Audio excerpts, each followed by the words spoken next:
Our club's always been a forum for visionaries, public figures, and decision makers to command attention to the issues of our time and inform the most relevant, compelling, and challenging conversations. Here we offer first-person access to dynamic political, business, and public personality. The Canadian Club is one of the most important podiums anywhere in the world that a Canadian can speak to, tell Canadians what it is that they think, develop those thoughts. And so I want to thank you for that very, very much. Please join me in thanking our esteemed panelists today. Through our programs and events, including our youth and young leaders programs, our diversity partnerships, our joint events, and our media and social media opportunities, we offer you access to dynamic political, social, and business figures from abroad and right here at home. The platform from which the eloquence of Canada has flowed all of that time, whether it be business, education, politics, sports, arts and culture. If someone wants to say something to Canadians about this country and about the future of this country, this is the venue you choose.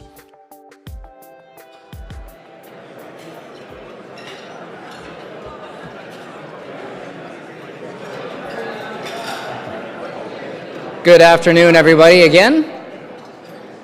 Hope we all enjoyed lunch.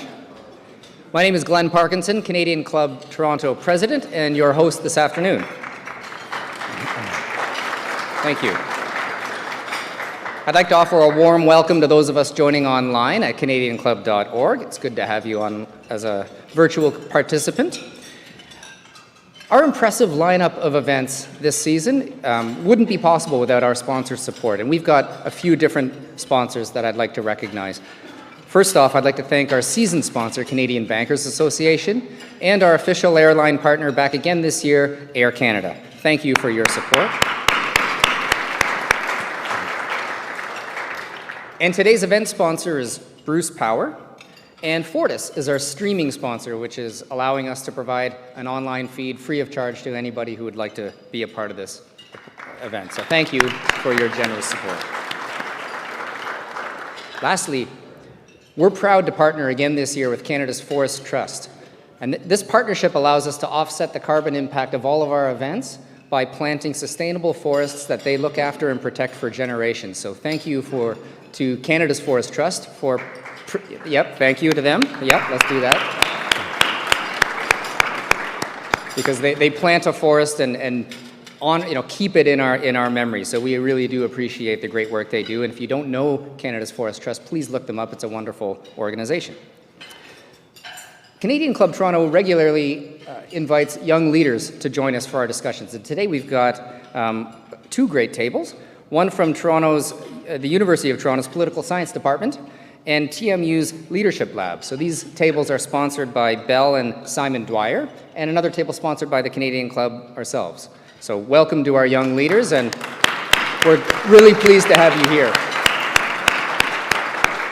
What I always enjoy, and Kathleen, who's works for the club too, one of our leaders, the young leaders tables always have the best questions, and a lot of them. So we always look forward to that. And if the rest of you have questions, please refer to the center of your tables. There are question cards.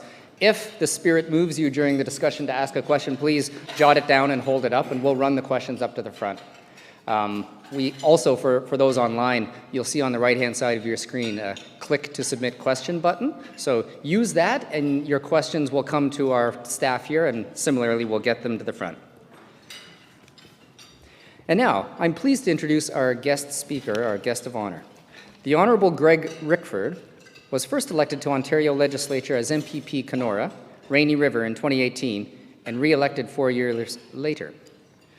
Minister Rickford's academic and professional journey has been an interesting one. So I'd never met the minister until today, but as I looked at his CV, I was impressed and I found it fascinating. So I'm looking forward to our remarks today. Minister Rickford has a diploma in nursing from Mohawk College, a Bachelor of Science in Nursing from the University of Victoria, specializing in community health and nursing. He has an MBA from Laval, as well as a Bachelor's of Common Law and Civil Law from McGill University. Before his provincial political career, he represented the constituents of Kenora riding in Ottawa. During his 7-year federal term, he served as Minister for Federal Economic Development Initiative for Northern Ontario, Minister of Natural Resources, and Parliamentary Secretary to the Minister of Aboriginal Affairs. At both the federal and provincial levels, Minister Rickford has served the people of Ontario and Canada by building relationships with Indigenous communities and leaders, listening and giving voice to their concerns. His focus has been on opportunities to create growth and prosperity in Northern Ontario. After some short remarks from the Minister, Minister Rickford will be joined by Rod Phillips. Mr. Phillips is a past president of Canadian Club and therefore a very special guest indeed, and a former provincial cabinet minister serving as Minister of Long-Term Care, in Finance and the Environment. And before politics, he led stalwart Canadian companies such as Chappell FGI and OLG, along with chairing the boards of Post Media and Civic Action. Minister Rickford, the Canadian Club Toronto podium is now yours.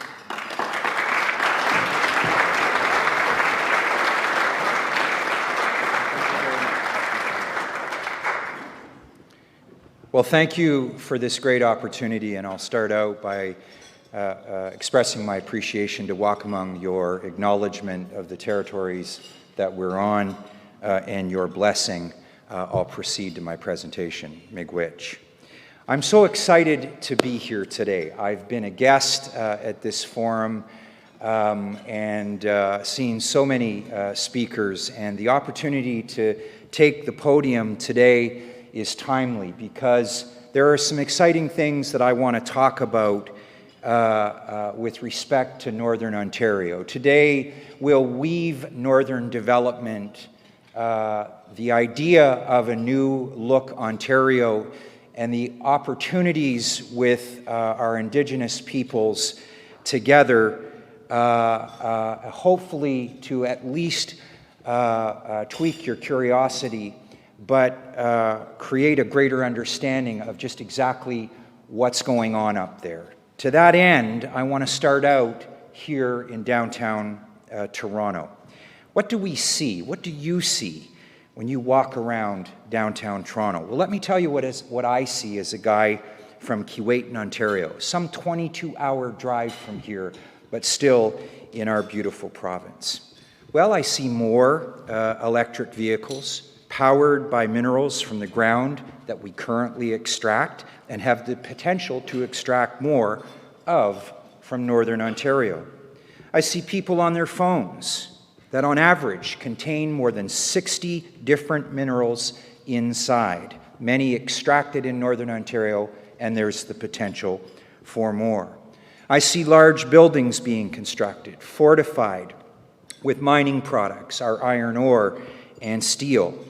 I see a financial district founded on forestry and mining products from Northern Ontario, and a stock exchange that is the global destination for more mining IPOs than in any other exchange in the world. It's why Northern Ontarians join mining companies from around the world. We descend upon Toronto for the Prospectors Developers Association Canada's conference, the largest mining conference in the world. And increasingly, I see and meet more and more people living and working in Toronto who have strong ties to Northern Ontario, either because of a connection to a cottage, a tourism destination, and increasingly business and family connections. So when I'm here in Toronto, I see Northern Ontario all around us. Now, let's start out by getting some context here. Northern Ontario is more than 800,000 square kilometers. That's roughly 88% of Ontario's total landmass. It's a landmass larger than France and Germany combined. We have only 6% of Ontario's population. Our largest city is a little over 100,000, and the majority of our cities, our towns, our townships, and our First Nations community are under 2,000, many of them under 1,000. When I look around Toronto, I think it's fair to say that the North is punching above its weight. And as the Minister of Northern Development and Minister of Indigenous Affairs, I couldn't be more pleased to be here today and talk about our collective opportunity that is Ontario. This impressive crowd confirms that Northern Ontario may be of central significance to the future of our province. Not long ago, Canada's fiscal basket case, we're once again taking our rightful place as Canada's economic engine. So let's break down some of the things that are happening in Northern Ontario, be it in forestry, in mining, tourism, film and television. Yeah, I said film and television. I'll talk about that in a little bit. Agriculture, major service and delivery centers for our isolated First Nations communities. It is not just serving to stabilize Northern Ontario's economy, where it would be otherwise subject to the to's and fro's of commodity markets. It now has a more stabilized economy and is ready to contribute to Ontario's prosperity writ large. Our northern towns, our First Nations communities, and our cities are resilient. I've seen it. I've seen towns like Fort Frances and Keewatin, where I live, redevelop from being the flour milling capital of Canada to a forestry powerhouse, and then watched it leave. And I've been incredibly blessed to make the observation that Northerners, in addition to their resilience, understand how to start again. And so, while our towns and cities have been subject, and it's on full display when a small town anchor tenant or industry goes down, we have the amazing ability to remake ourselves. Now, contrast that down to Southern Ontario. It's not to suggest that there haven't been economic times that have crushed cities and towns or parts of them. I grew up actually in Brantford, Ontario, and watched Massey Ferguson, thanks to Conrad Black at the time, take 2 generations of my family out of the factory. But in the modern day, here in Toronto especially, when commodity markets are under pressure, when things tighten up on Bay Street, for Northern Ontario, that usually means an entire town has shut down. Ladies and gentlemen, the opportunity for the Government of Ontario is to respond by providing regional economic support, promoting Ontario's northern development. It's actually an acronym that we're developing in our policy shop now, to the realities on the ground and to the opportunities that are Northern Ontario. In the meantime, what I want to do today is talk about some of the opportunities that some would frame as issues. It's not a word that I use. I work very closely with a number of Indigenous leaders, political and business, and challenge ourselves to look underneath that issue and see what the opportunity is. And so that's how I choose to frame it today. Let me first start with the Ministry of Northern Development. Now, I struggle a little bit with the term Northern Development. I'm a bit uncomfortable with the phrase. Well, for starters, Rod, there's no such thing as the Ministry of Southern Development. Does that mean that the 200,000 square kilometers that constitute Southern Ontario are more sophisticated and more developed? I'll let opinions run amok on that. All I know is that if I had my druthers, and who knows, we may see it, we would call it the Ministry of Northern Prosperity. And that's what I want to flesh out here through various policy programs and programs that we have in this ministry. I don't want to get bogged down in the discussion, but they do play important roles that are reshaping, rebuilding, and strengthening Northern Ontario communities, including, and very much so, First Nations communities across the north. Let's start with the Northern Ontario Resource Development Support Fund. This was a campaign promise that gave full recognition to the fact that many of our towns and cities and First Nations communities are under tremendous pressure from the wear and tear of the business and the work of resource development. Large machinery, big trucks, critical infrastructure that bear down on sometimes fragile infrastructure. This program is designed to support other programs available through other levels of government and has been very well received by communities across Northern Ontario. Let's talk about the Northern Energy Advantage Program. Now, this has been rebranded for some very important reasons. It's a resource to support industrial electricity consumers in Northern Ontario and create stable electricity rates by supporting a competitive electricity rate in forestry, mining, and steel production. Ladies and gentlemen, it's why Algoma Steel now has the confidence to build an electric arc furnace in Sault Ste. Marie. Clean and green steel production, fortifying the buildings that I spoke about initially here in Toronto. It's why Newmont Gold has completely converted their mine to electrification. And it's why our forestry sector is more resilient and more globally competitive than ever before. I want to talk about the Northern Ontario Heritage Fund. As its chair, this is a $100 million fund that we transformed and modernized. In my 2 political careers, I've never seen a more extensive consultation performed for any program.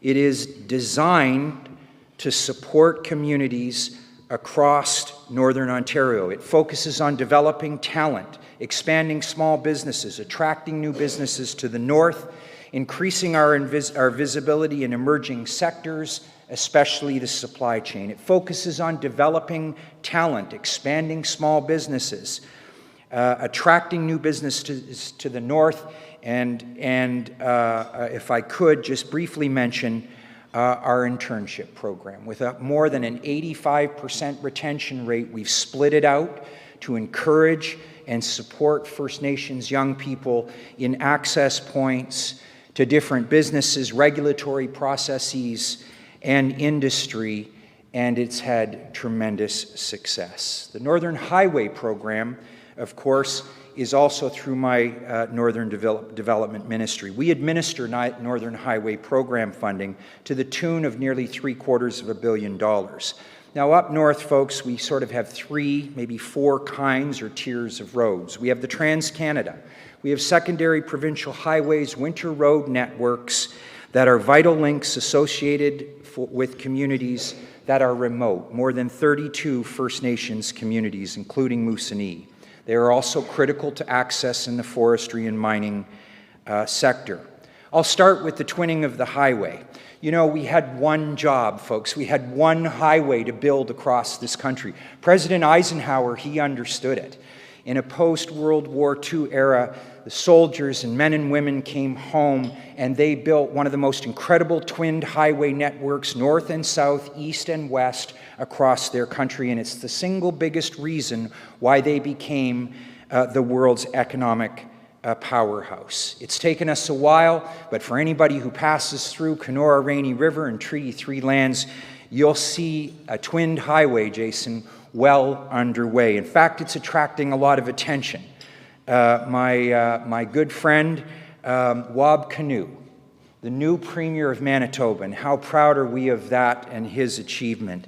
And I communicated. I wished him well. He's originally from Treaty 3 in my riding, and his response was, I really like what's going on and how it's being done across there. Because, ladies and gentlemen, it's being led and built by First Nations owned and operated businesses. What an incredible success story. I also want to talk about northern agriculture. Now, this may make you a little bit curious, but you'd be surprised that the 3 biggest areas for agricultural growth in the province of Ontario is actually in Northern Ontario. The Clay Belt, Temiskaming Cochrane, Thunder Bay and the surrounding region, and of course, the Fort Frances Rainy River District, where the prairies actually begin. All that's holding us back, of course, are tile drainage projects to deal with some of the harsher realities of winter. Tile drainage removes excess subsurface water, to allow airflow to the soil.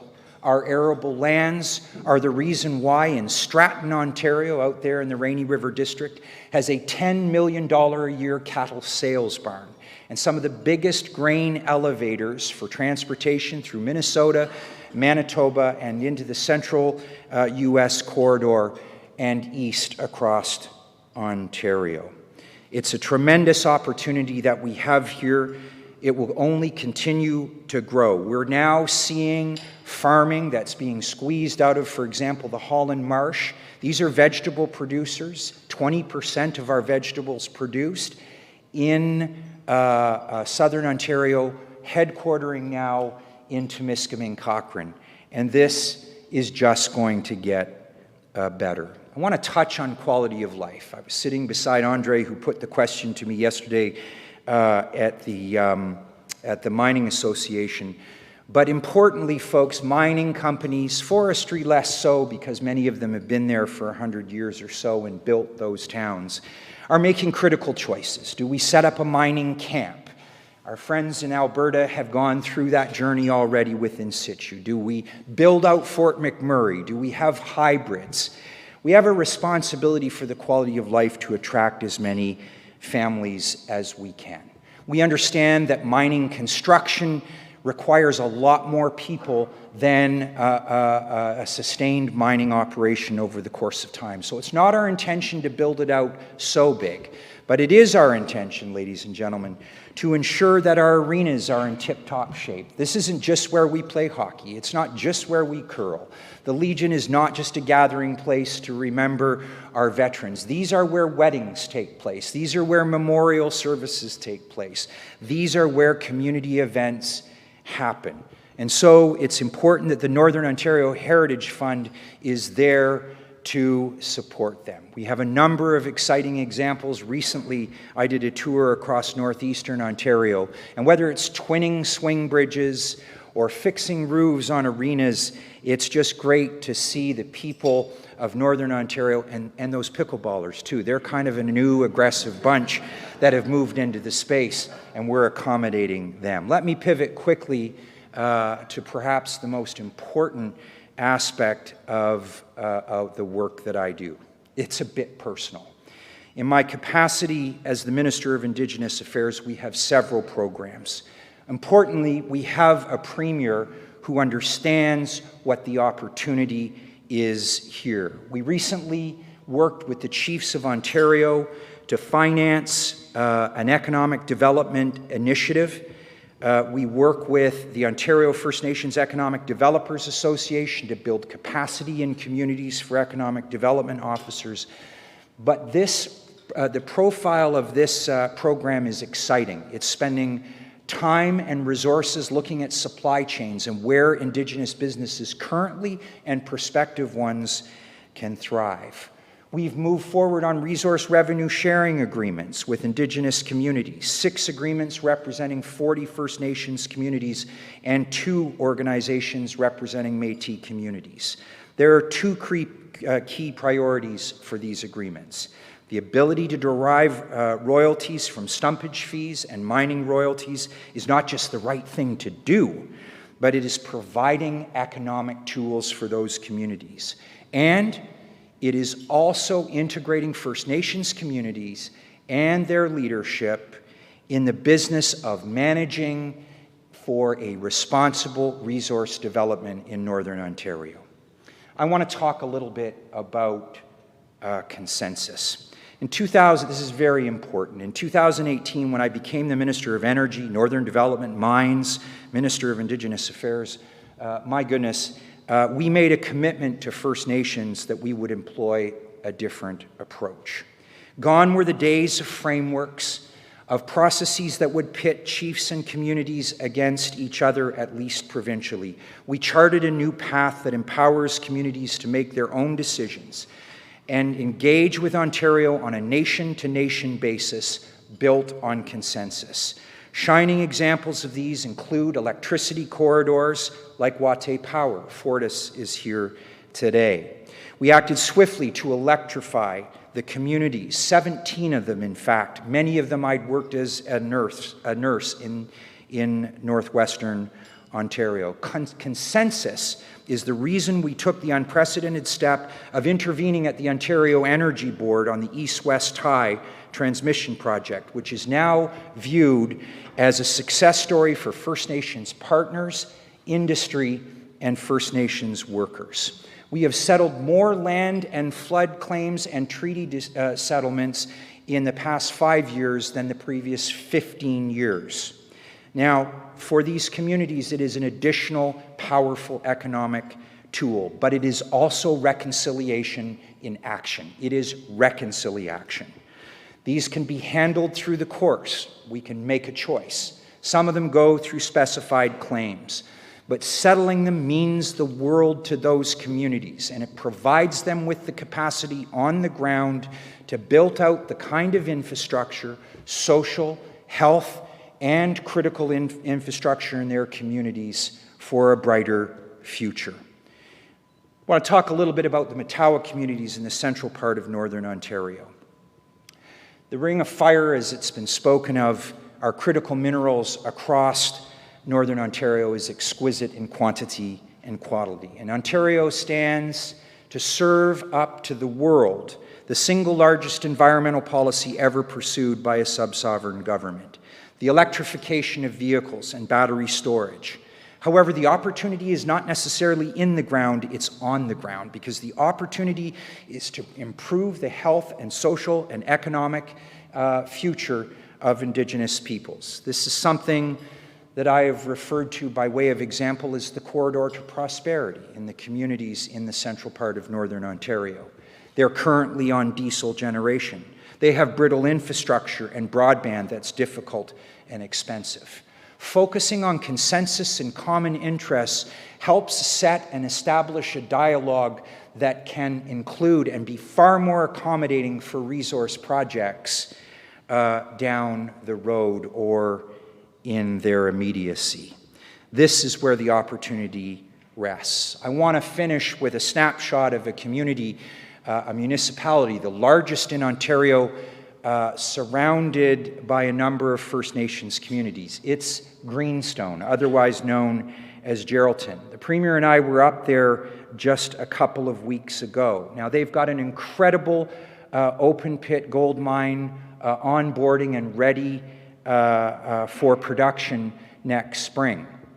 But folks, the housing requirements, the retail and commercial capacity is now going to be the face of full partnerships with Indigenous-owned and operated businesses. This is a new center of gravity, the baseline into the Ring of Fire, and it represents an opportunity to get energy corridors right, to make sure that Northern Ontario, moving forward, has the full partnership and participation of its municipalities, big and small, and its Indigenous communities. Our skilled workforce, we love Newfoundlanders. And if you want to get to Thunder Bay right now, you better book a ticket a couple weeks in advance, because a lot of those folks are coming up to work in our mines.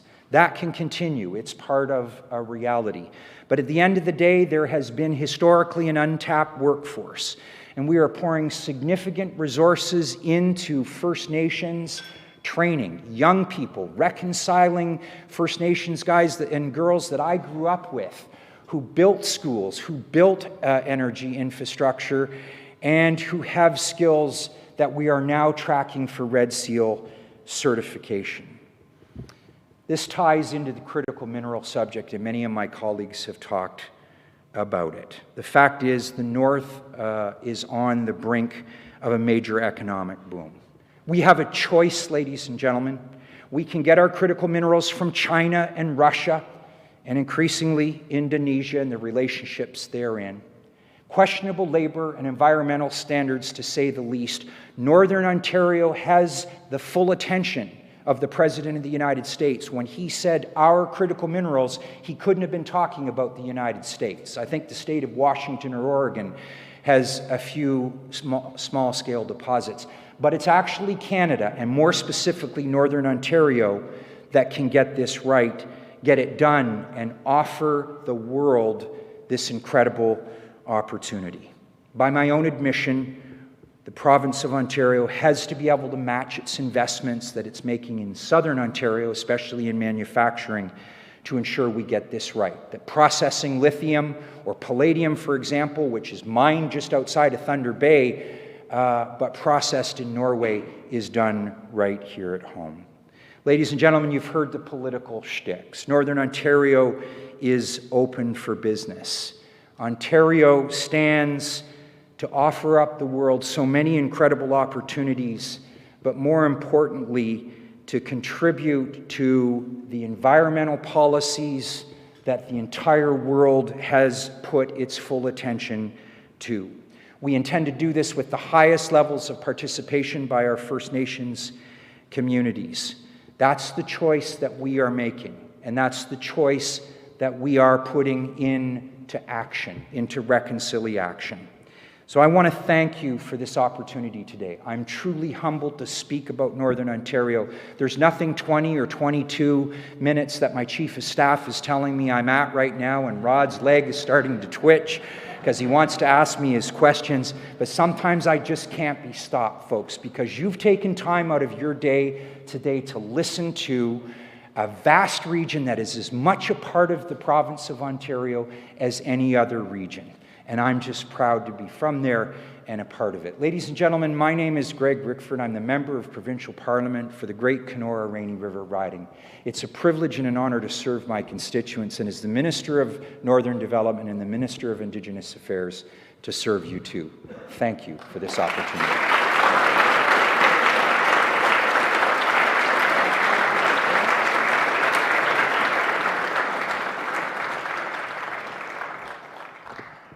It's reassuring that the minister still notices when my leg twitches.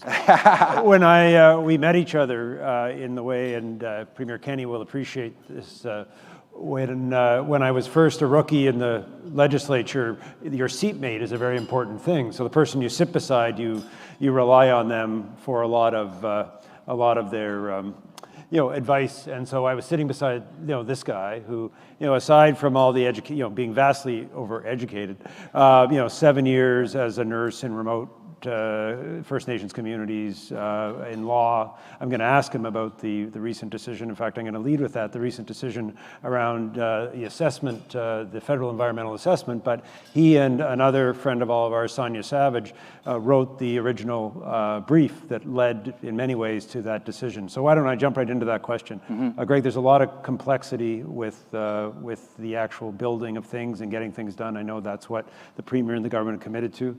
This recent decision is a big deal. You were a part of that the intellectual framework that led the Supreme Court to where it got to, but what does it mean to things going forward? Well, there are other champions in this room, and I think there was a victory in there. We're sifting through it right now, and just yesterday, my colleague, the Attorney General, is going to stress test the Supreme Court's reference question by identifying specific projects and testing what the Supreme Court said in an effort to render the entire impact assessment of no effect. We're not sure we're there yet, but it is a victory, and it's a victory on a couple of levels. Rod, just very briefly, the impact assessment, of course, was an instrument that the federal government could use that in many respects complicated our ability as the Crown to work effectively with First Nations communities on either side of the debate about a given resource or critical infrastructure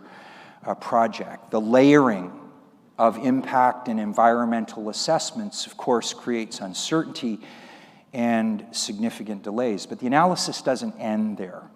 Unfortunately, other policy instruments that the federal government has unilaterally brought forward come in the form of things like the Indigenous Protective Conservation Act. Now, underpinning that, especially speaking with Indigenous leaders quite recently about it, they have, as we do, an interest in protecting these lands, the James Bay lowlands, northwestern Ontario on Treaty 3 lands.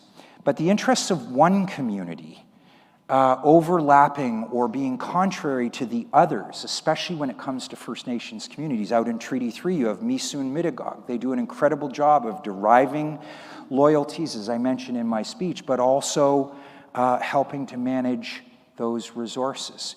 We have a new conservation authority proposal that's to the tune of hundreds of millions of dollars by the federal government, and other interests want to protect swaths of land in the order of a couple 100,000 kilometers. Now, I'm working effectively with the First Nations communities who are within that area, and I think we'll work something out. But the point of it is that this is another example of the federal government inserting itself on territory or provincial crown lands squarely. Section 91 and 92, they couldn't be clearer.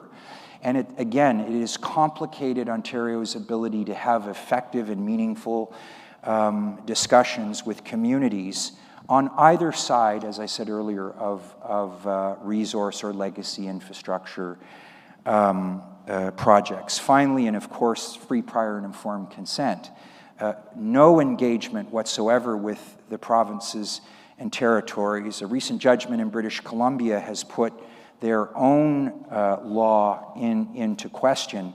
But again, I talked about consensus, Rod. I talked about acknowledging the interests and balancing them with Indigenous communities. And when we get right down to it, when we talk about legacy infrastructure, we talk about resource projects, I can't think of a First Nations leader who's actually opposed to them. There are a number of opportunities that they require to support them. And I couldn't be more proud. Jason's here today, a dear friend of mine and former colleague. His work is going to manifest itself, if it hasn't already, in so many ways. But the Indigenous Opportunities Fund, frankly, dealt with a structural barrier that Indigenous communities had. And in the context of regulatory frameworks imposed on us by the federal government, it strengthened and inspired First Nations communities and or their businesses to move ahead with provinces and territories. We think that's a good idea, and we think we should be able to do that. So you make the case with a lot of passion and a lot of information and a lot of insight around the opportunity. And I know you spend time speaking to businesses. You mentioned Mining Association yesterday. So put in a nutshell for us that case, I guess the business case, for how the combination of the opportunities that are inherent in the North and the requirement and the opportunities of engagement of Indigenous communities, how does that, you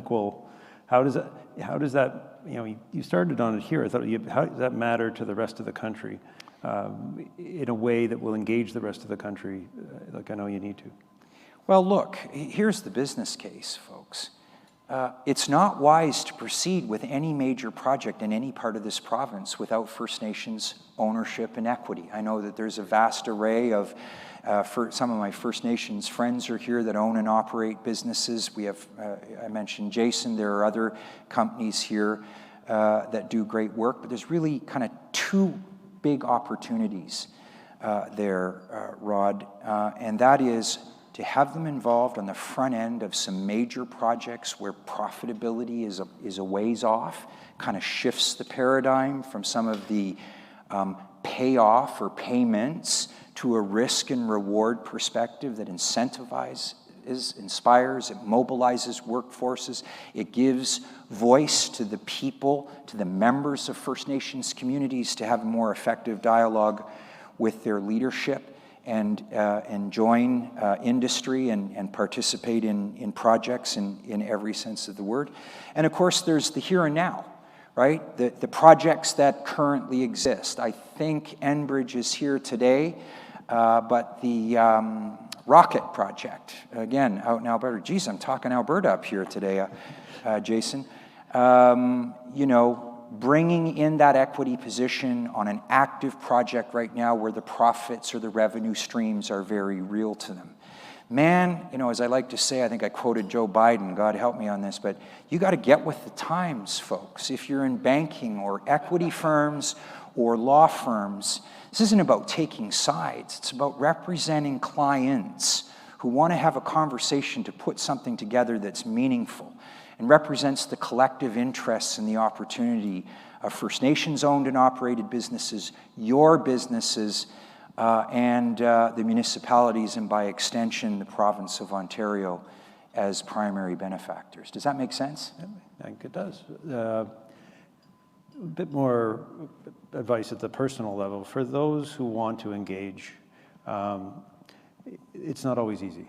For people coming from white society, the history is complicated, and you do this very well, because I've done it with you. In fact, I walked with you. He doesn't compliment me very well. Yeah. But so what's your advice in terms of that conversation?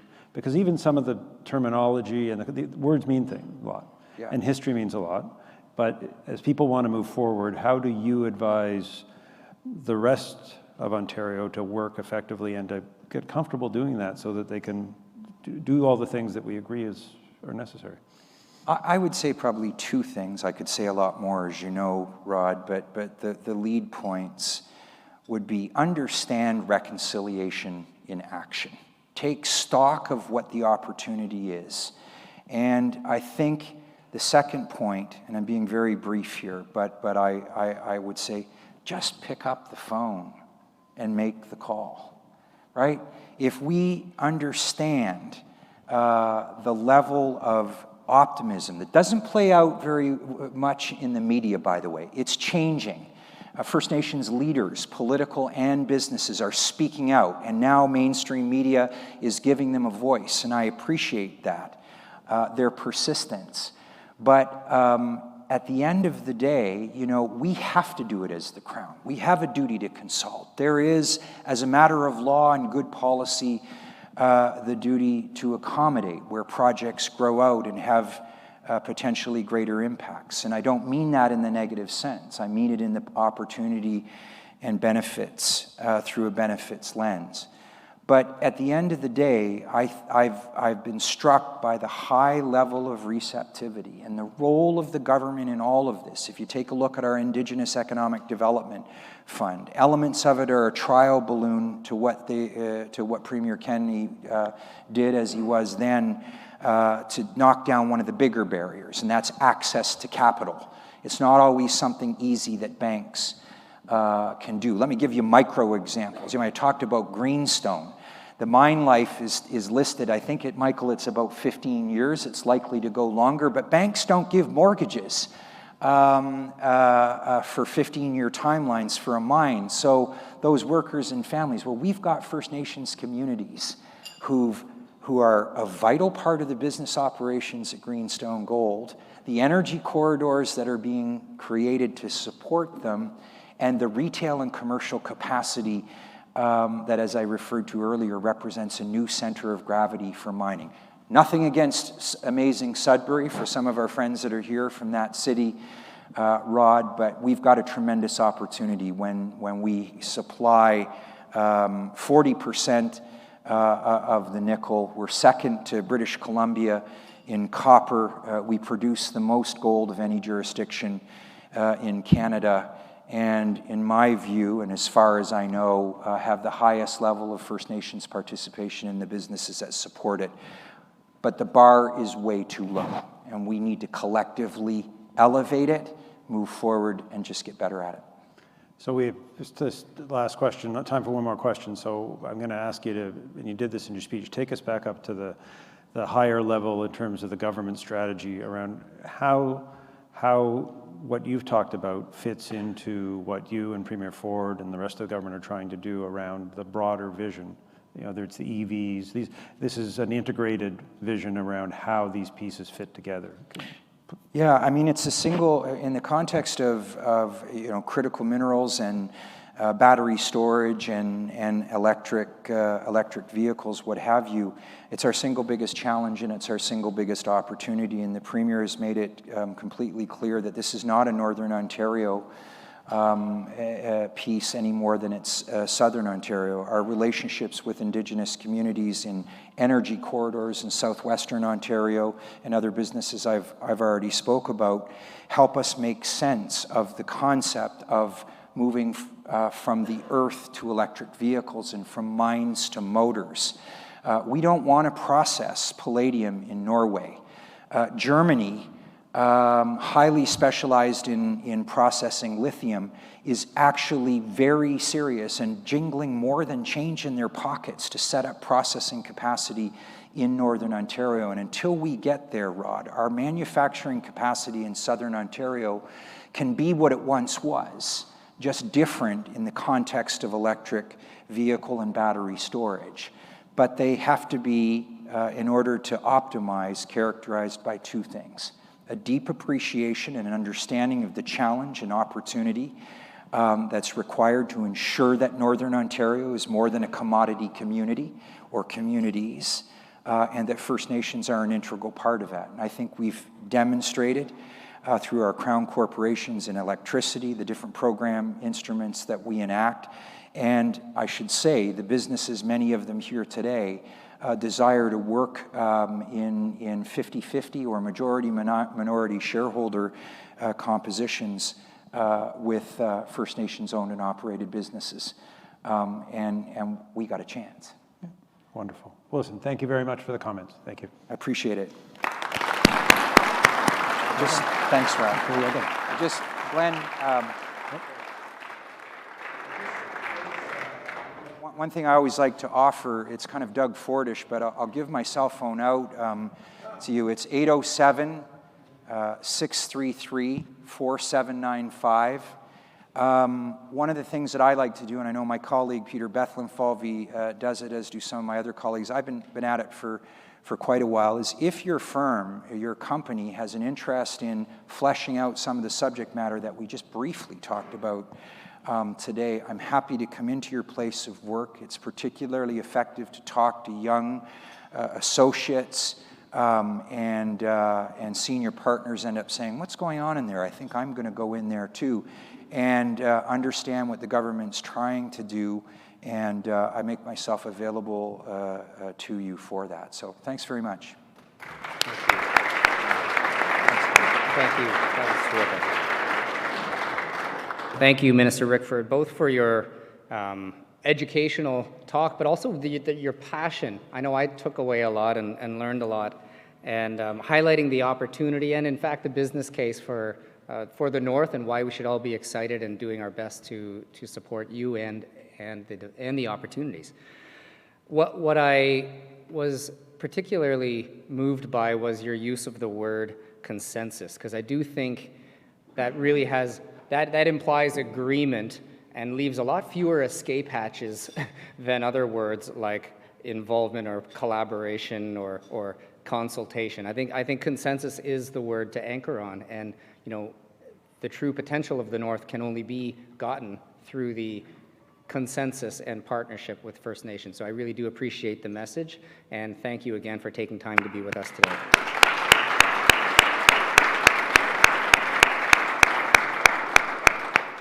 And Rod, thank you again for joining us and leading us through a wonderful discussion, and great to have a former president back with us again.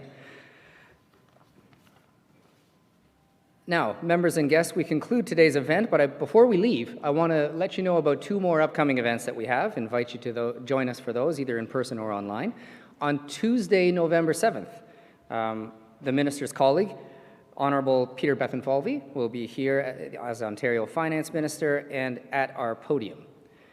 And then on November the 14th, we welcome Pierre-Carl Pelledeau, President and CEO of Quebecor, to the podium. Please visit our website, canadianclub.org, for more information. Let me conclude by thanking our AV sponsor, VVC Live, for consistently incredible event support from an AV standpoint. And to everybody here and online, thank you for joining us, and enjoy the rest of the afternoon. Bye now.